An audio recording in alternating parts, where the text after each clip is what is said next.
Assalamualaikum warahmatullahi wabarakatuh.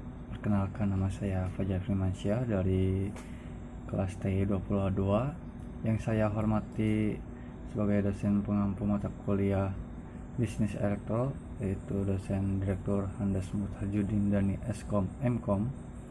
Hari ini saya akan membawakan materi tentang e-commerce dan e-business yang berjudul dalam platform Blibli. Langsung saja ke dalam materinya.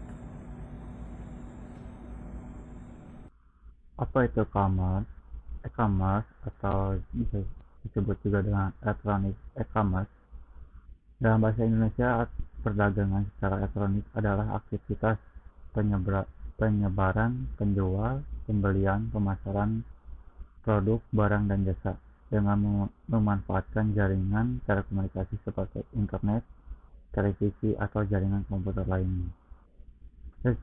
Secara sederhana, e-commerce adalah proses pembelian maupun penjualan produk secara elektronik. E-commerce sendiri makin kian berkembang beberapa tahun belakangan ini dengan secara perlahan menggantikan toko tradisional atau offline. Pengertian e-commerce menurut para ahli. Menurut Kalakota dan Winston, pengertian e-commerce adalah aktivitas belanja online dengan menggunakan sebuah jaringan internet dan cara transaksi melalui transfer uang secara digital. Meninjau pengertian e-commerce dari 4 perspektif, yaitu perspektif komunikasi. E-commerce ialah sebuah proses pengiriman barang, layanan, informasi, atau pembayaran melalui komputer ataupun peralatan elektronik lainnya. Perspektif proses bisnis. E-commerce merupakan sebuah aplikasi dari suatu teknologi menuju otomatisasi dari transaksi bisnis dan aliran kerja. Perspektif kerja layanan. E-commerce ialah suatu alat yang memenuhi keinginan perusahaan, manajemen, dan konsumen atau mengurangi biaya layanan service cost ketika meningkatkan kualitas barang dan meningkatkan kecepatan layanan pengiriman. Perspektif online. E-commerce menyediakan kemampuan untuk membeli dan menjual produk atau barang serta informasi melalui layanan internet maupun sarana online yang lainnya.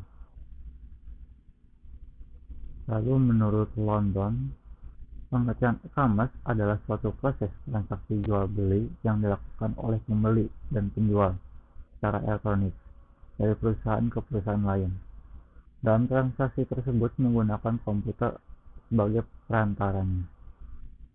Menurut Sally Chapman, e-commerce merupakan transaksi bisnis yang terjadi dalam jaringan elektronik seperti internet. Menurut John Wong, pengertian dari e-commerce adalah pembelian, penjualan, dan pemasaran barang atau jasa melalui sistem elektronik.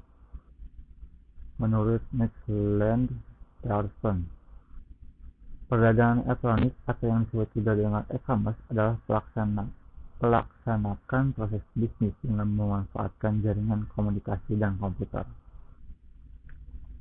Lalu jenis-jenis e-commerce, yaitu ada C2C atau e-commerce consumer to consumer. Ini dilakukan antara konsumen dengan konsumen, misalnya konsumen dari suatu produsen atau menjual kembali produk ke konsumen lainnya. Contoh aplikasi seperti Tokopedia, Bukalapak, OLX, dan sejenisnya.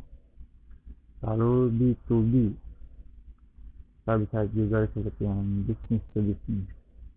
Jenis bisnis ini dilakukan oleh orang atau pihak yang saling berkepentingan dalam menjalankan bisnis, di mana keduanya saling mengenal dan mengetahui proses bisnis yang mereka lakukan. Biasanya, jenis B2B dilakukan secara berkelanjutan karena kedua belah pihak saling mendapatkan keuntungan dan adanya kepercayaan satu sama lain. Contoh dari bisnis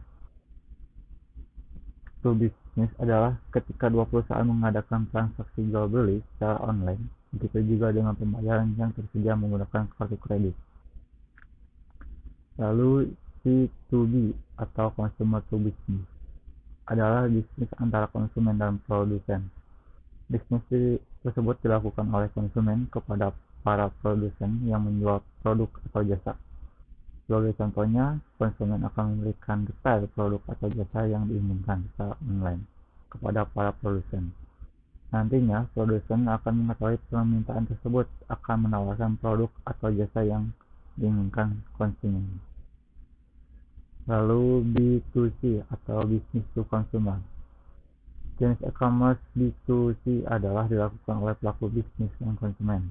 Transaksi e-commerce ini terjadi layaknya jual beli biasa. Konsumen mendapatkan penawaran produk dan melakukan pembelian secara online. Sebagai contohnya, produsen akan menjual produk ke konsumen secara online. Di sini pihak produsen akan menjalankan bisnis dengan memasarkan produknya ke konsumen tanpa adanya feedback dari konsumen untuk melakukan bisnis kembali. Artinya, produsen hanya akan memasarkan produk atau jasa, sementara pihak konsumen hanya sebagai pembeli atau pemakai.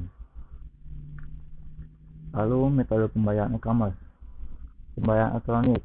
Pembayaran dengan metode ini menggunakan internet banking, kartu kredit atau debit, atau dengan uang digital yang sudah beredar seperti GoPay, OVO, Link Aja, Dana, dan lainnya. Lalu pembayaran cash atau on delivery. Cash on delivery, transaksi pembayaran dengan metode ini dilakukan secara langsung. Jadi penjual dan pembeli akan bertemu sesuai dengan kesepakatan. Biasanya juga dengan bantuan perantara kurir. Setelah menerima barang, pembeli membayarkan uang secara tunai kepada pihak penjual. Pembayaran menggunakan metode ini juga dapat meminimalisir terhadap pembayaran secara online. Pembayaran lewat transfer.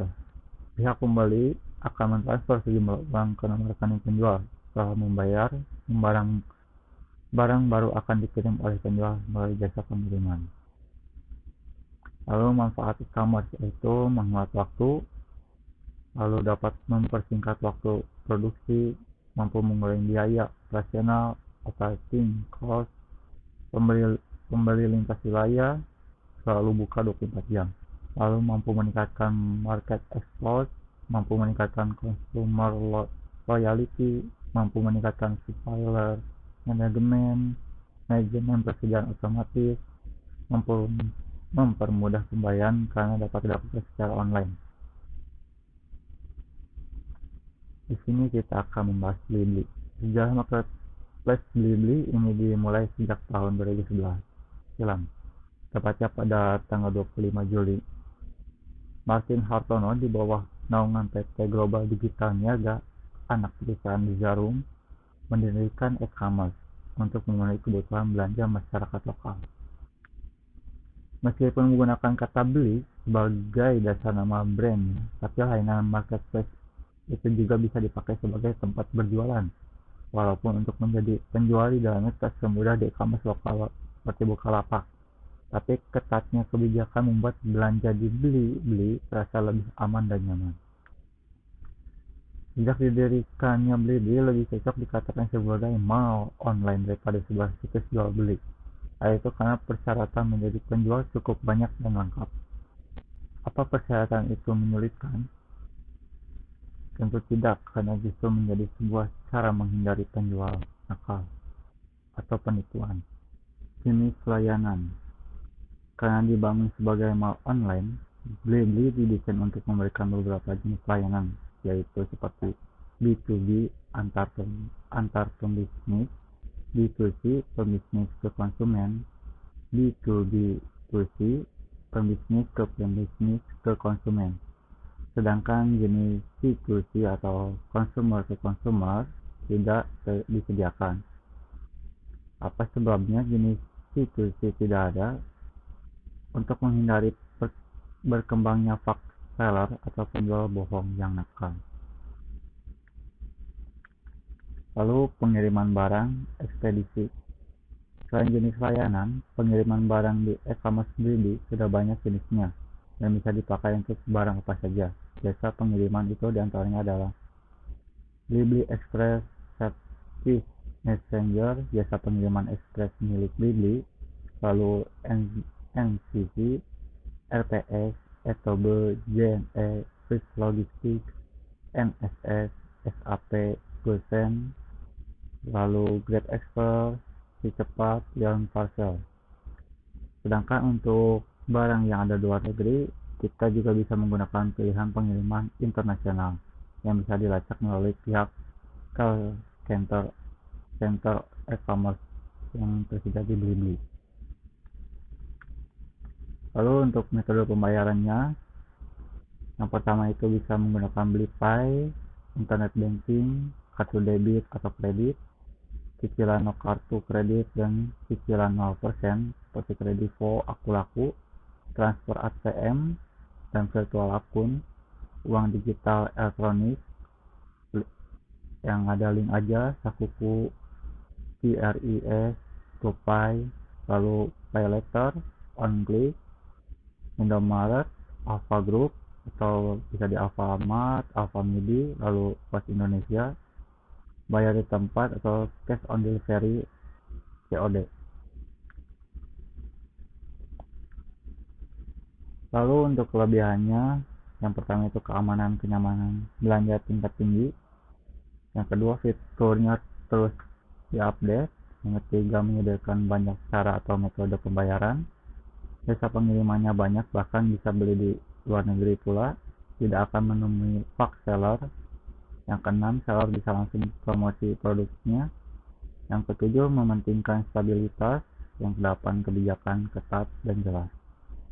Lalu untuk kekurangannya, yang pertama itu syarat menjadi seller cukup banyak, yang kedua proses daftar menjadi seller agak lama, yang ketiga tidak ada layanan CTC-nya, yang keempat proses pengkonfirmasian transaksi terhitung lama. Mungkin sekian materi yang saya bawakan. Terima kasih.